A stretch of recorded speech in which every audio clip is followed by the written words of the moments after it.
Only the ashraf, they are the leaders of Yathrib, or the city back in the days. They used to, each one has his own statue, his own basically what's so-called God, right? They have special one. So the thing is, so they go to them when they are in need for them. They go for their barakah at their house. They get the barakah suppose at their house. They seek their help, their advices. They slaughter for them and so on. This is as the Jahiliyyah way. And Amr ibn Jamuh, since he was a rich man, a generous man, he created one from like the most expensive type of wood. Could be oak wood, Allah knows best. So he has special, basically, statue at his house. And really he was very attached to it. And he used to call it Manat. Manat, Mim Noon, Alif Ta Marbuta. Then, and he was about 60 years old when Islam started arriving in Medina through the companion, the Sahabi, Mus'ab ibn Umair radiallahu anhu wa ardah. And during that time, subhanAllah, one of the three of his children, or his three children, they became Muslim without him knowing. Three, and he was not Muslim, of course. And Tawad, that's one, their friend is named Mu'adh ibn Jabal, the famous companion. His children named Mu'awwad, and wa Mu'adh wa Khallad. Mu'awwad wa Mu'adh wa Khallad, and Mu'adh ibn Jabal. And on top of that, his wife also, she became Muslim, also without him knowing. He doesn't know, the whole family, subhanAllah.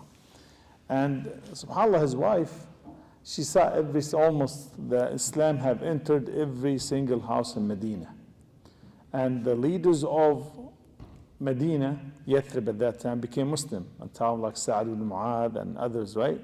And they became Muslim. And she used to basically love her husband so much. She wanted to become Muslim since he reached 60s and he's close to death basically. He said, I don't want him to die in state of kufr, radiallahu anha. But she didn't know how should the approach going to be. And he always was telling his wife, I'm worried about my kids to associate with that guy Mus'ab. Man, I want to make sure I don't want to leave their deen and the deen of their fathers and forefathers. I want to steadfast in their deen. Because he said, within a short period of time, a lot of people have embraced Islam, followed his way. Man, I'm worried about my kids. So make sure, warn my children not to be around this guy. And his children are already Muslim. So, subhanAllah, his wife is named Hind. He said, Hind, be careful. Make sure. And she said, what about, of course, I do whatever you tell me. Sam'an wa ta'a, listen and obey. This is the right wife. So, subhanAllah, he said, but what about if you listen to that guy? Listen to even your son Mu'adh. He said, did he become Muslim? Did he become kafir, Did he become kafir? So he said, no. He just sat in one of his gathering. He said he's something nice and sweet, really. Why did you listen? He said, okay. Then he said, better not he become Muslim. He said, no, he's not Muslim. She had to lie, miskin, so at that time. So to hide the belief sometimes, there's nothing wrong with that. إِلَّا أَن تَتَّقُوا مِنْهُمْ تُقَاتَ, Allah subhanahu wa ta'ala said. So she said, he called his son Mu'adh. He recited one surah for him.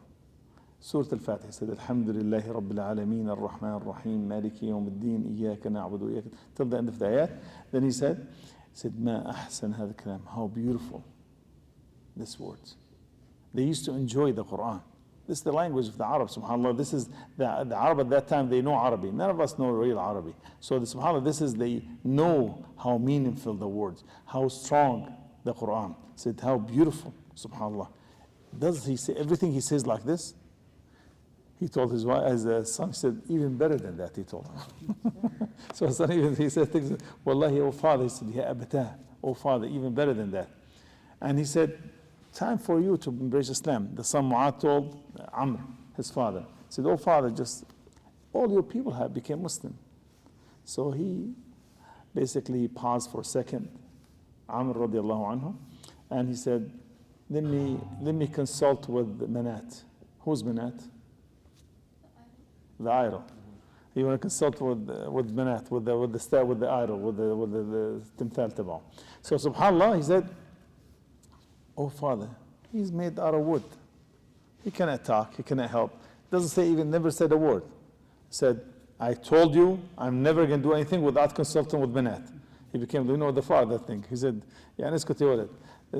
Don't open your mouth. SubhanAllah. He said, never again decide anything without consulting with Manat. Done.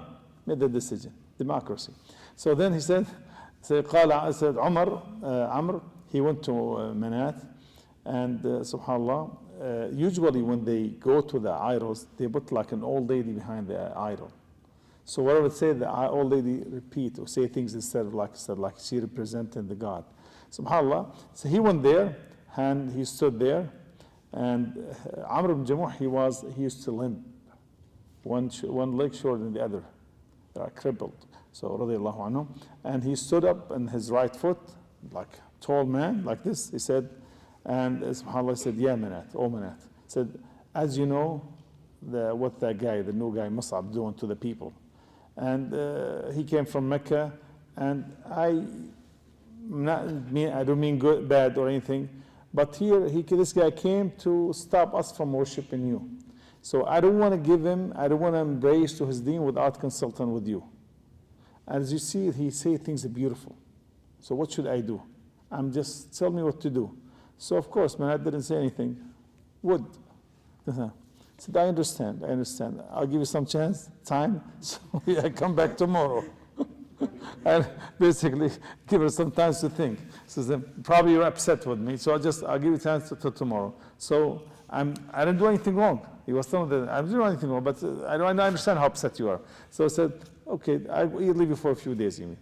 Then he left a few days later, SubhanAllah, and they know the family how attached, SubhanAllah, Amr, the family knows how attached to the statue, to the Manat, SubhanAllah.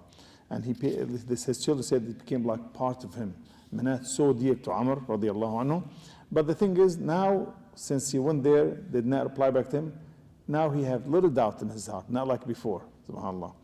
SubhanAllah, Amr, radiallahu anhu, when his children, he went to sleep basically, his children, when their father went to sleep, they went to the statue, they grabbed it, and put it in the closest hole, which is people, they used to throw trash in it. So he came a few days later to check what's going on.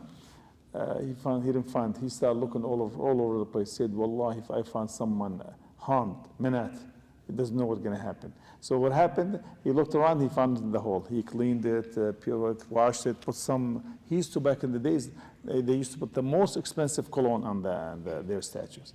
So he made sure he cleaned it up, put it back again. Then when his children, his family, his children, he went to sleep, they went back again. They threw it in the trash and the same place. Then he looks for it the next day, he didn't find it. Then he cleaned it and put it back up. The third day, they did the same thing. When their father went to sleep, they found a dead dog. They tied the statue with the dog, and they threw him upside down, his head down, his legs up, to the statue in the same hole full of the trash. SubhanAllah. Every single day, SubhanAllah. The last time, SubhanAllah, he found it there. Then he came back to his sense. First time, second time, third time, SubhanAllah. Then now with a dog. That dog said, Wallahi, he said, well, now he made like a poet, SubhanAllah. He said, Wallahi, if you were a God, you will not be with the dog in the same hole. SubhanAllah. Then immediately he embraced Islam. After this, SubhanAllah. Just came back to his sense, SubhanAllah. So he basically said, Amr he tasted the sweetness of Iman. Iman has taste, sweetness. Rasul Sallallahu Alaihi Wasallam have mentioned this in many hadith. He said, ذَاقَ طَعْمُ الْإِيمَانِ, have tasted the Iman, the taste of the Iman, SubhanAllah. So, SubhanAllah, he basically, he have regretted every moment he spent in Jahiliyyah and Kufr. He wouldn't do something good, SubhanAllah. He didn't know. Suddenly, the Battle of Badr came, started the Battle of Uhud, Then all his children want to participate in the battle. Then Amr, he wants to participate with them. But he limps. He's excused. He's exempt from attending the sick, the limp, the one who limps, and so on. But he wants to participate. He basically so excited more than the young kids. He want to be part of this battle. And his sons, he said, oh father, put so much pressure on him. Oh father, you cannot do it. Allah have given you excuse. Why you want to participate? You're at this age. And they worried about their fathers, as all the children, subhanAllah.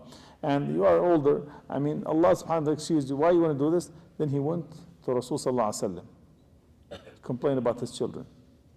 He said, my children prevent me from participating with the battle with you, Ya Rasulullah.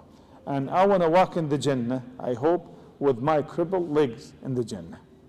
So he wanted to die as shaheed. SubhanAllah. Rasul sallallahu alayhi wa sallam said, leave him alone. Let him participate.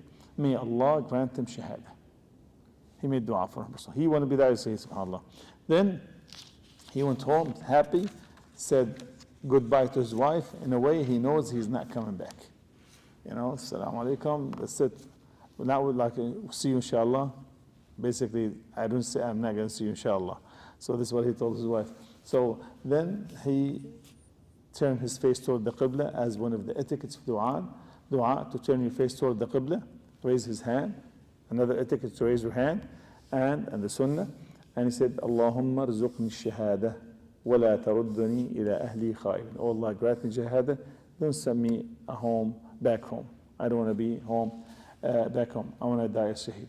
SubhanAllah, then he went with his children, the 3 children, and Mu'ad, wa Mu'awwad, wa Khallad, and he was from Bani Salama. Bani Salama, huge tribe there, with all of them. So he kept on, subhanAllah, fighting, and he was in the front line, Amr, the father. And he was jumping with his right foot, jump like better than the one with the straight feet. He was jumping from one place, and one foot, subhanAllah, is like he missing Jannah. They said, he don't want to be here, subhanAllah. And his son Khallad was right behind him. Then, subhanAllah, they kept on fighting. Then Allah subhanahu wa ta'ala gave him shahada, and his son Khallad in the battlefield immediately, subhanAllah. Right away, subhanAllah, when the battle's over with, Rasul started burying the Sahaba. Then he saw the Amr and his son Khallad had also died as a shaheed. Said, leave them the way they are, as one of the conditions or the rules. When someone dies shaheed in the battlefield, you didn't have to put coffin on him, you don't wash him, and right away you bury them. And subhanAllah, he buried, he said, the way they are. He said, any Muslim will get wounded in the battlefield, and subhanAllah, the day of the Qiyamah, he comes, the blood comes out, and at the same time said, the color of it like a saffron, and the smell like a musk. Oh, subhanAllah. Then he said, bury Umar with Abdullah ibn Amr. They used to be close together in the dunya. May Allah subhanahu wa ta'ala make him meet in the hereafter, and make us meet them in Jannah, inshallah. هذا والله أعلم. سبحانك الله بحمدك أشهد أن لا إله إلا أنت أستغفرك وأتوب إليك والسلام عليكم ورحمة الله.